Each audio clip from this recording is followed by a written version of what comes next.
माँ दुर्गा की आराधना का पर्व नवरात्र माँ दुर्गा शक्ति, ऊर्जा और साहस का स्रोत है। वह इस ब्रह्मांड की रक्षक है। माँ दुर्गा की कई रूपों में पूजा की जा रही है। माँ दुर्गा ने स्वयं अपनी शक्ति से इस ब्रह्मांड की रचना की है। गीता के अनुसार वे ब्रह्मांड की सबसे महान देवी है। जैसे ही स्कंद पुराण में कहा गया है कि देवी पार्वती ने दुर्गा नाम इसलिए अपनाया क्योंकि उन्होंने राक्षस महिषासुर का वध किया था। तो चलिए ग्राफिक्स के माध्यम से नौ दुर्गा और ग्रहों के समन्वय को समझाते हैं। माँ दुर्गा के 9 रूपों का क्या है महत्व और कैसे करें देवी माँ को प्रसन्न? क्या है 9 दुर्गा और ग्रहों का समन्वय, 9 ग्रह और 9 देवी माता का नवरात्र में? देखिए, दुर्गा अगर अवतार शैलपुत्री की बात करें तो सूर्य ग्रह इनका माना गया है। दुर्गा अवतार देवी ब्रह्मचारिणी, शनि ग्रह, दुर्गा अवतार देवी चंद्रघंटा ग्रह चंद्रमा, दुर्गा अवतार देवी कुष्मांडा बृहस्पति ग्रह, दुर्गा अवतार देवी स्कंद माता ग्रह मंगल, दुर्गा अवतार देवी कात्यायनी शुक्र ग्रह, दुर्गा अवतार देवी कालरात्रि ग्रह राहु, दुर्गा अवतार देवी महागौरी ग्रह बुध, दुर्गा अवतार देवी सिद्धिदात्री ग्रह केतु।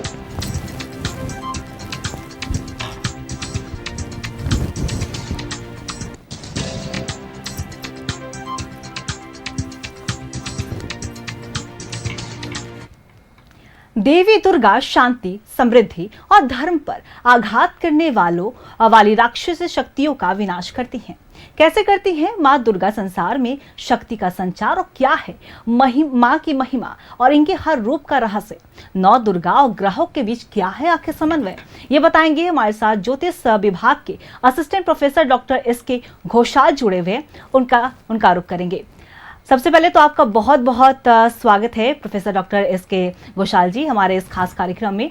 देखिए, शारदीय नवरात्र की शुरुआत हुई है और बड़ी धूमधाम से माँ की आराधना की जा रही है। देखिए, माँ का आगमन इस बार हाथी पे हुआ है और ऐसे में सबसे पहले तो हम जानना चाहेंगे कि माँ की महिमा क्या है, क्या वो भगवान इतना जो शक्ति का स्वरूप मानी जाती है वो इतनी पूजनीय क्यों है? हरिओम सभी दर्शकों को। जैसा मैं बताना चाहूँगा कि गज पे माता का आगमन है और गज के आगमन माता के लिए और इस पृथ्वी पर संसार वासियों के लिए बहुत ही शुभ माना जाता है। और ब्रह्मांड की जो भी संरचना हुई है जिसमें माँ दुर्गा के विभिन्न रूपों का बहुत ही बड़ा हाथ है। विभिन्न जो रूप हैं उनका सभी ग्रहों के साथ में तारतम्य है और एक एक ग्रह जिस प्रकार मानव को पंच तत्वों के साथ अपने गुणों को निखारने में मदद करते हैं, ठीक इसी प्रकार जो देवी नौ दुर्गा की जो रूप हैं उनका अलग अलग जो है स्थानों पर अलग अलग स्थितियों पर जीवन पर अलग अलग प्रभाव है और इन्हीं को हम ग्रह के अनुसार आप सबों के समक्ष रखेंगे। देखिए, बिल्कुल एस.के. घोषाल जी, और हमारे इस खास कार्यक्रम में यही हम जानने का प्रयास कर रहे हैं कि आखिर 9 दुर्गा और ग्रहों के बीच में क्या समन्वय है। अगर पहले दिन की हम बात करें तो माता शैलपुत्री की या पूजा की जाती है, तो इन पर कौन सा ऐसा जो लोग हैं, कौन से ग्रह से उन पर प्रभाव पड़ता है, इसके बारे में भी थोड़ा विस्तार से बताएं। जी जरूर। शैलपुत्री, माता शैलपुत्री की अगर हम बात करें तो शैल दैट मीन्स शिखर, शिखर की पुत्री जो है वो शैलपुत्री कहलाई।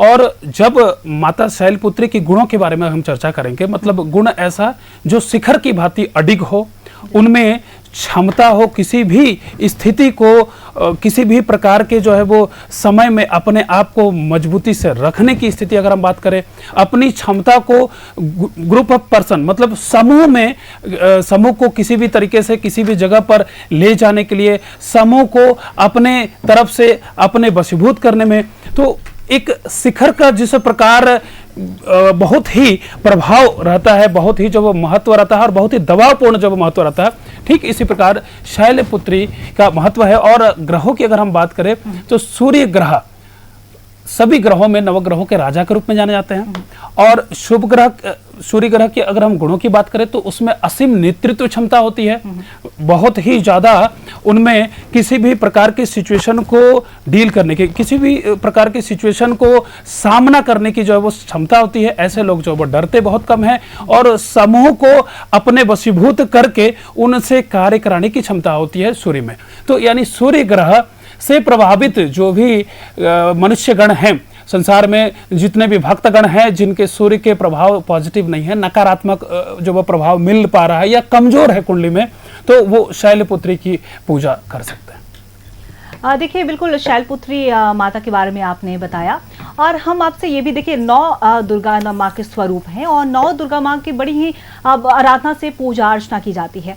लेकिन हम आपसे ये भी जानना चाहेंगे कि आखिर 9 जो माता हैं कौन कौन से ग्रहों से उनका, क्योंकि बहुत सारे ऐसे लोग हैं जिन पर ये प्रभाव पड़ता है तमाम ग्रहों का, तो 9 दुर्गा का और 9 ग्रहों का ऐसा क्या समन्वय है जो हमारे दर्शकों को जानना बेहद जरूरी है।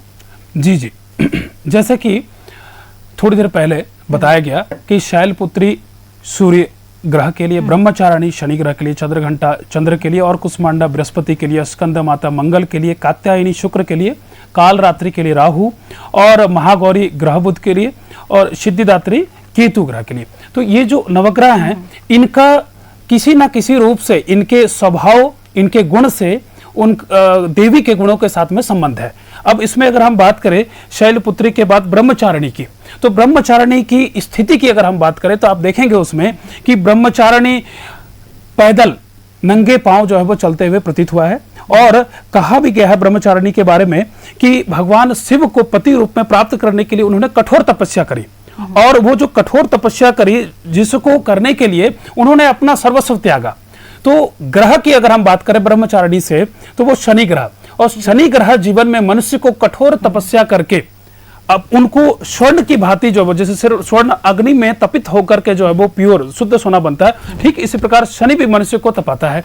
तो माता खुद तप कर शिव को प्राप्त करी, ठीक इसी प्रकार शनि के प्रभाव से मनुष्य तपता है और तप कर उनके अच्छे समय को प्राप्त करता है। तो इस प्रकार शनि का संबंध ब्रह्मचारिणी देवी के साथ हुआ। देखिए बिल्कुल आपने ब्रह्मचारिणी माता के बारे में बताया। अगर हम तीसरे दिन की बात करें तो माता चंद्रघंटा की उपासना की जाती है, और माता चंद्रघंटा का और जो ग्रह है चंद्रमा, उसके बीच में क्या समन्वय है, ऐसा क्या प्रभाव पड़ता है, और इससे आखिर भक्त जो है वो कैसे बच सकते हैं। जी जी चंद्रघंटा, जैसे नाम में ही आपको पता चल रहा है कि चंद्र यानी माता के मस्तक पर अर्धचंद्र की जो है वो स्थिति, जो प्रतिमा जो है वो लगी हुई रहती है। फोटो में आप देखे होंगे कि छोटी सी जो है वो स्थिति बनी हुई रहती है। तो जो चंद्रमा के कारण मनुष्य के हाव भाव और भावनाओं में उतार चढ़ाव होता है।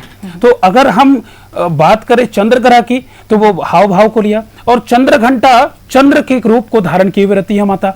तो ठीक इसी प्रकार अगर हम चंद्रघंटा की पूजा विधिवत तरीके से अगर हम करते हैं, तो चंद्र के नकारात्मक प्रभाव जो व्यक्ति प्रभावित हैं, जिसमें चंद्रमा की जो सकारात्मक प्रभाव की कमी है, जिसमें दूरदर्शी सोच की, जिसमें क्रिएटिविटी की, जिसमें इमोशन में नियंत्रण मतलब भावनाओं में नियंत्रण रखने की कमी है, वैसे लोगों के लिए मां चंद्रघंटा का पूजा बहुत ही सकारात्मक प्रभाव देगा। देखिए बिल्कुल, और सभी लोग पूजा इसलिए करते हैं प्रोफेसर जी, क्योंकि उन्हें चाहिए होता है कि उनके ज़िंदगी में सकारात्मक शक्तियों का जो वो ही संचार हो। अगर आगे हम अपने इस खास कार्यक्रम में बढ़े तो चौथे दिन देवी कुष्मांडा की पूजा अर्चना की जाती है, और देवी कुष्मांडा का कहा जाता है कि बृहस्पति ग्रह, तो इनके बीच में क्या समन्वय है। और जैसा कि हमने पहले ही कहा, देखिए पूजा करने की विधि भी होती है। अगर किसी भी कोई ग्रह का होता है तो इस हिसाब से पूजा की विधि भी बताई जाती है। तो अगर मान लीजिए कि भक्तजन जा रहे हैं और जिनके ऊपर ये ग्रह का कुछ प्रभाव पड़ रहा है, तो वो इससे कैसे बचेंगे, और क्या कुछ किस तरीके से पूजा की विधि उनको अपनानी चाहिए। जी पूजा की विधि की अगर हम बात करें तो जैसे चंद्रघंटा की पूजा हमने करी, अभी हम आगे कुष्मांडा के बारे में बताएंगे आपको। तो अगर हम बिना पंडित जी के घर पे पूजा करते हैं तो पंचोपचार विधि से माता को जो है हम पुष्प अर्पित करके, दुर्वा घास जो हमें मिल सकता है, बेलपत्र मिल सकता है, तुलसी दल मिल सकता है, और टीका लगा करके धूप दीप नैवेद्य के साथ में हम पूजा अपने घर पे कर सकते हैं। चंद्रघंटा को खीर का प्रसाद लगाते हैं, कुष्मांडा देवी को मालपुआ का लगाते हैं। इस प्रकार से अन्य देवियों के हम प्रसाद के बारे में भी हम चर्चा कर देंगे। हम उनको भाव भक्ति से प्रसाद चढ़ा करके, नैवेद्य चढ़ा करके हम पूजन अर्पण कर सकते हैं। अब हम बात करते हैं कुष्मांडा के बारे में कि किस प्रकार माँ कुष्मांडा देवी जो है वो बृहस्पति के साथ में कोरिलेट करती है। तो जैसा कि आपने प्रारंभ में ही बताया कि ब्रह्मांड के रचना में माँ दुर्गा का, नवदुर्गा के रूपों का बहुत बड़ा महत्व है। तो कुष्मांड के बारे में अगर हम बात करें तो कु का अर्थार्थ जो है वो होता है छोटा, ठीक है, और उसमें उष्म जो है वो आया है, जिसको मिलाने के बाद कुष्मा जो वो होता है। उष्म मतलब ऊर्जा, और अंड का मतलब जो वो होता है वो जीव रूप। ब्रह्मांड जो है ना, उस अंड से ही ब्रह्मांड की रचना हुई है। तो अगर हम बात करें कु छोटा यानी उष्म ऊर्जा, और अंड का मतलब जो है वो ब्रह्मांड हुआ। तो छोटे से जो वो अंड रूप में ब्रह्मांड की संरचना हुई थी और ऊर्जा पा करके वो धीरे धीरे जो है वो ब्रह्मांड बृहत रूप में आकार लिया। ठीक है, बृहस्पति ज्योतिष शास्त्र में जीव कारक है और वो जो जीव है वो माता के गर्भ में पहले छोटे से बीज के रूप में आता है और फिर धीरे धीरे जो है वो माता के गर्भ से उसमें उष्मा की प्राप्ति होती है, ऊर्जा की प्राप्ति होती है और उस ऊर्जा से धीरे धीरे वो पूर्ण रूप से जीव में परिवर्तित होता है। ठीक इसी प्रकार हमारे ब्रह्मांड की भी संरचना हुई कि जल में घर्षण हुआ और स्वर्ण के अंड की उत्पत्ति हुई, फिर उससे धीरे धीरे कर ब्रह्मांड ने जो वो पूरे ब्रह्मांड की संरचना करी। तो माँ कुष्मांडा जो है वो बृहस्पति ग्रह से इसलिए कहलाता है क्योंकि बृहस्पति जीव का कारक है पहला, और जीव शरीर में जब बनता है तो वो धीरे धीरे करके ठीक उसी प्रकार ऊर्जा से विकसित होता है और अज्ञानी पुरुष को बृहस्पति के ज्ञान से ही धीरे करके जो है वो बड़ा होता है। बड़ा उनमें गुणों की वृद्धि होती है और समाज में उनके नाम की वृद्धि होती है। समाज में वो बहुत ही नाम की वृद्धि बृहस्पति के ज्ञान से, बृहस्पति के ऊर्जा से। तो इस प्रकार हम कुष्मांडा को बृहस्पति ग्रह से और ब्रह्मांड की संरचना के साथ समझ करके हम लोग समझ सकते हैं। अब देखिए इसके घोषाल जी, नवरात्र का पावन पर्व है वो सिर्फ देवी पूजा के सीमित नहीं है, क्योंकि नवरात्रि हमारे 9 ग्रहों से ही गहराई से जुड़ा, देवी का संबंध से हमारा, और हम माँ दुर्गा के 9 स्वरूपों की जो साधना करते हैं के साथ ही साथ दोषों से भी मुक्ति मिलती है। और आपने कुष्मांडा माता के बारे में बताया, अगर 5वें दिन 5वें से बात करें तो स्कंद माता की पूजा की जाती है। स्कंद यानी कार्तिकेय की माँ, इसलिए उनका नाम स्कंद माता पड़ा। तो उनका जो ग्रह है कहा जाता है कि मंगल, तो मंगल ग्रह वालों को माता को प्रसन्न करने की इस तरीके से पूजा करनी चाहिए। दोनों में क्या कनेक्शन है, दोनों का सोच समझ है? जी जी, मैं सबसे पहले दोनों बीच में जो संबंध है मैं वो बताना चाहूंगा कि स्कंद माता, स्कंद अर्थात कार्तिकेय को जो कहा जाता है और एक बच्चे को दान की हुई है। आप देखिए चित्र में तो माँ कार्तिकेय को गौरी जो अपने गोद पे ली हुई है, तो स्कंद माता इसका मतलब स्कंद की माता यानी कार्तिकेय की माता। और मंगल ग्रह जो है वो होम में सेनापति होता है, मतलब क्या है वो जितने भी ग्रह है उसमें सेनापति का स्वरूप, मतलब हर ग्रह को पद दिया गया है, जिसमें सूर्य राजा है, चंद्रमा को रानी थी। इस प्रकार मंगल जो सेनापति होता है। और यहाँ पर जो कार्तिकेय है जिन्हें हम स्कंद के नाम जानते हैं, तो कार्तिकेय भी जो वो देवों के सेनापति थे।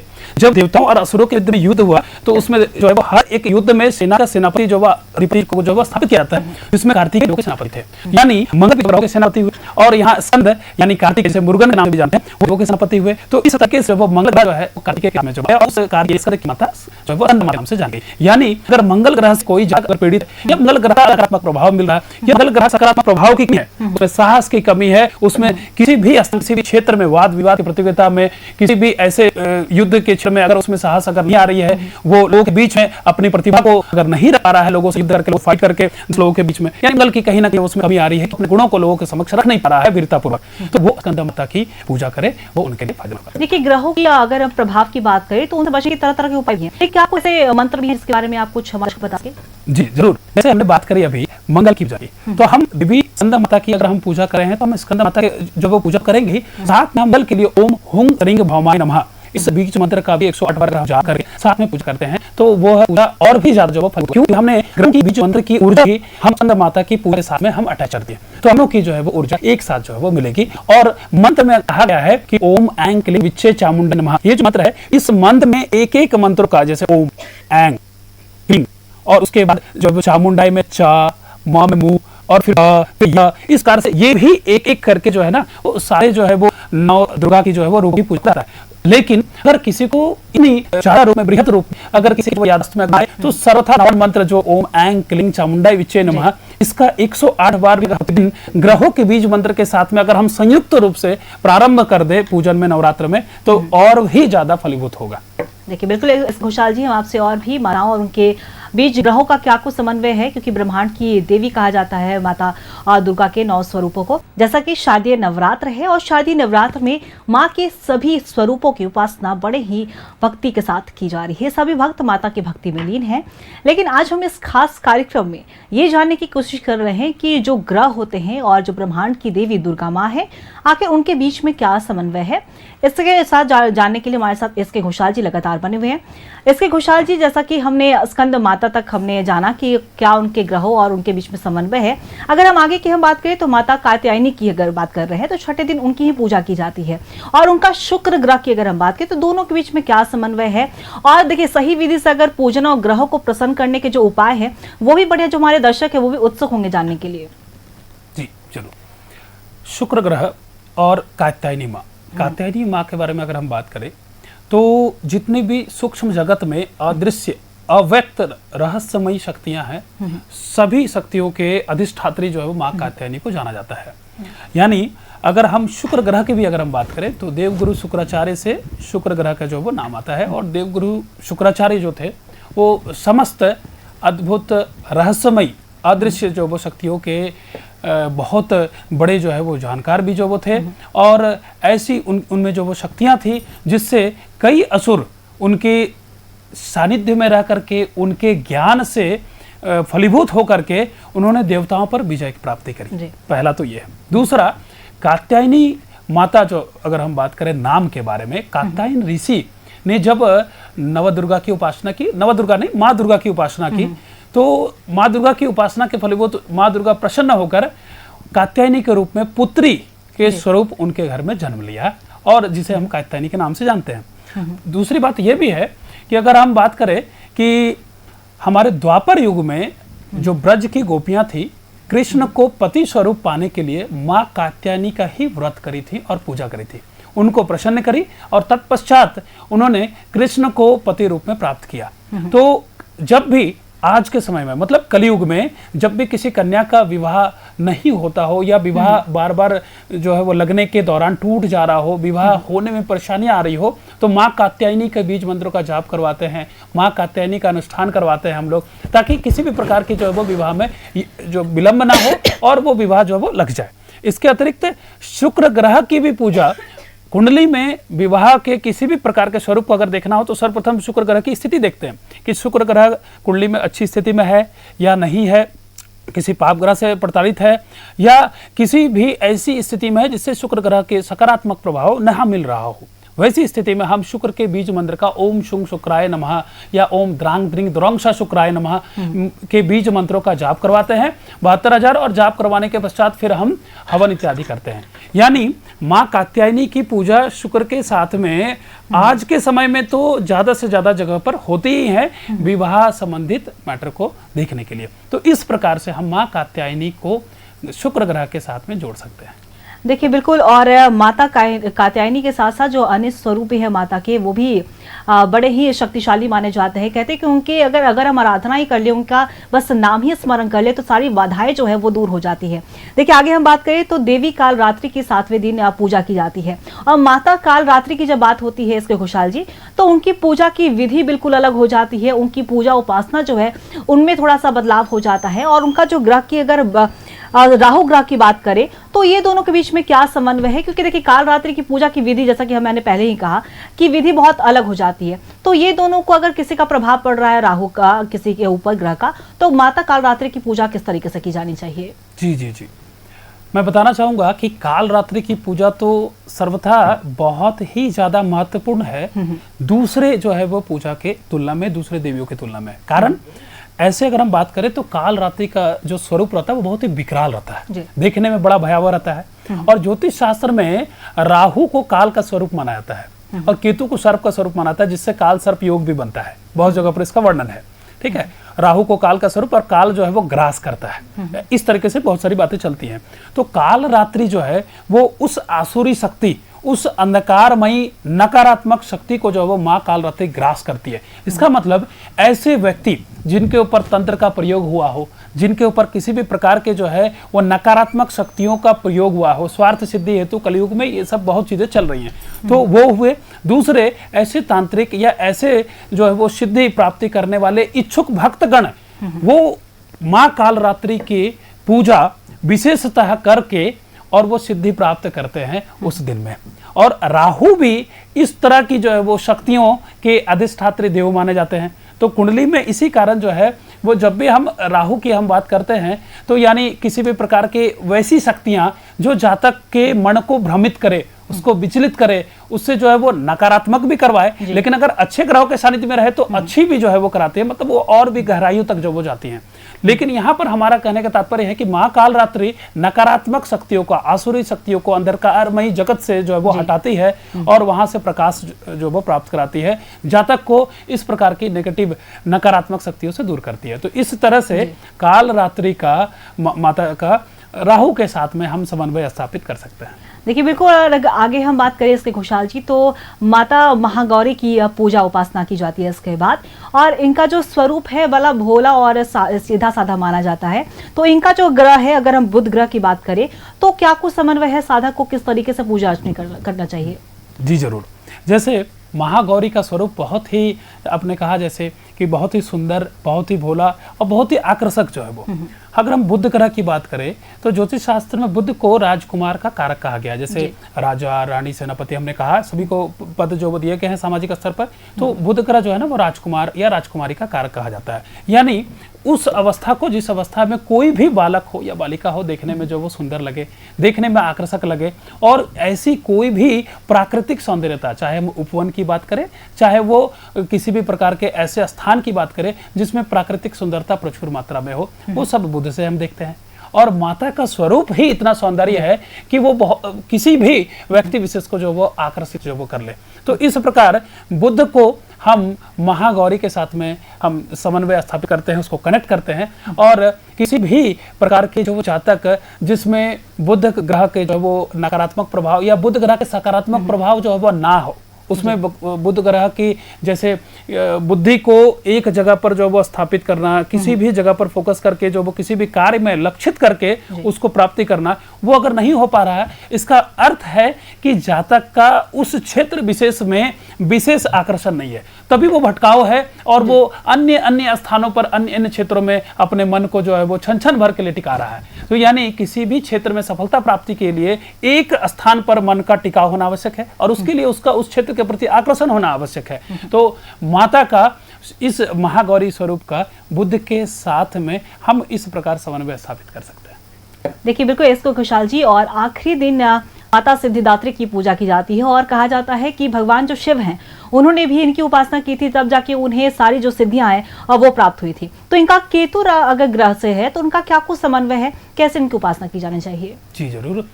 जैसे ज्योतिष शास्त्र में हम केतु की अगर हम बात करें तो केतु को आध्यात्मिक स्तर के उच्च स्थिति को जो है वो कहा जाता है। केतु आपको वो दे सकता है जो आपको बृहस्पति ना दे सके, यानी आध्यात्मिक स्तर के, यानी आध्यात्मिक जो वो जीवन के उस ऊंचाई तक पहुंचा सकता है जहां पर बहुत ही कम बिरले लोग जो है वो पहुंच सकते हैं। ऐसे हमारे यहाँ पर बहुत ही, जैसे नीम करौली बाबा हुए, जैसे हमारे यहाँ पर लोकनाथ बाबा हुए, और भी बामदेव हुए, रामकृष्ण परमहंस हुए, या हम वर्तमान समय में विवेकानंद की अगर हम बात करें, पुरुषों में जो है वो युवा जो है युवाओं में अगर हम बात करें तो ठीक है। तो केतु हमें उस अध्यात्म के स्तर पर लेके जाता है जहां पर हम पहुंचना जो है वो ऐसे साधारण जीवन में संभव नहीं हो पाता है।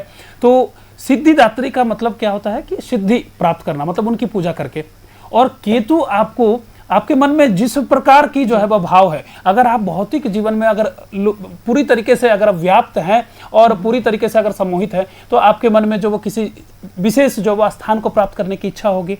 और अगर आप भौतिक से हट के अगर आध्यात्मिक पे हैं तो उसमें भी जो वो प्राप्त की। तो सकारात्मक रास्ते को अपनाकर, सकारात्मक पथ को अपनाकर किसी विशेष स्थान को, स्थिति को प्राप्त करने के लिए सिद्धि की आवश्यकता है। तो वो जो है वो केतु ज्योतिष शास्त्र में प्रदान करता है, वो भी उच्चतम स्तर पर। और माँ सिद्धिदात्री भी किसी भी भक्त कन को, जातक को वह सिद्धि प्राप्त करा सकती है, जिसके लिए जातक जो है वो प्रेरित होता है सत्कर्म करते हुए। और जैसा कि आपने कहा कि भगवान शिव भी सिद्धियों को प्राप्त करने के लिए माता रानी का जो है वो उन्होंने उपासना करी थी। तो इस प्रकार से हम केतु को सिद्धिदात्री के साथ में कर सकते हैं। और इसमें हम आपको बताना चाहेंगे कि माँ सिद्धिदात्री के पूजन में हम तिल का प्रयोग करेंगे। और इससे पहले महागौरी की पूजन की हम बात कर रहे थे, जिसमें हम नारियल का जो है वो विशेष उपयोग करेंगे। और उससे पहले हमने काल रात्रि की जो वो बात करी थी, जिसमें हम गुड़ का प्रयोग करेंगे। और कात्यायनी के लिए हम शहद का विशेष प्रयोग करेंगे। बाकी जो पूजा का विधान रहेगा वो पंचोपचार पूजन संक्षिप्त रूप से वो आप फूल से और चंदन टीका से और नैवेद्य से फल चढ़ाकर धूप दीप से आप कर सकते हैं। अदरवाइज आपके पास में अगर पुरोहित हैं तो षोडशोपचार से आप माता रानी का पूजन विभिन्न प्रकार के रंगों के पुष्पों से और विभिन्न प्रकार के नैवेद्य जो हमने अभी आप लोगों के समक्ष रखा, आप कर सकते हैं। बिल्कुल। और देखिए आपने जो जानकारियां दी डॉक्टर एस के घोषाल जी, वो बेहद ही लाभकारी होगी जो भी भक्त माता की आराधना कर रहे हैं 9 दिन उनके लिए। तो आपका फिलहाल हमारे साथ इस खास कार्यक्रम में जुड़ने के लिए आपका बहुत बहुत शुक्रिया। तो साफ तौर पर आपने जाना, ये हमारे साथ डॉक्टर एस के घोषाल जी थे, ज्योतिष विभाग के असिस्टेंट प्रोफेसर हैं राज्य विश्वविद्यालय में। उन्होंने बताया है कि आखिर 9 जो दुर्गा का स्वरूप है, क्या कुछ ग्रहों के साथ उनका समन्वय है और किस तरीके से आप माता को प्रसन्न करने के लिए किस तरीके से पूजा अर्चना कर सकते हैं, क्योंकि साधना के साथ ही जो ग्रह दोषों से जो है वो मुक्ति मिलती है। सही विधि से अगर पूजा अर्चना अगर आप करते हैं तो ग्रहों को प्रसन्न करने के उपाय अगर आपको पता होंगे तो साधना से जीवन में आ रही सारी रुकावटें दूर होंगी। और हम भी यही प्रार्थना करेंगे कि माता का आशीर्वाद आप पर बना रहे। फिलहाल इस खास कार्यक्रम में इतना ही, मुझे दीजिए इजाजत, नमस्कार।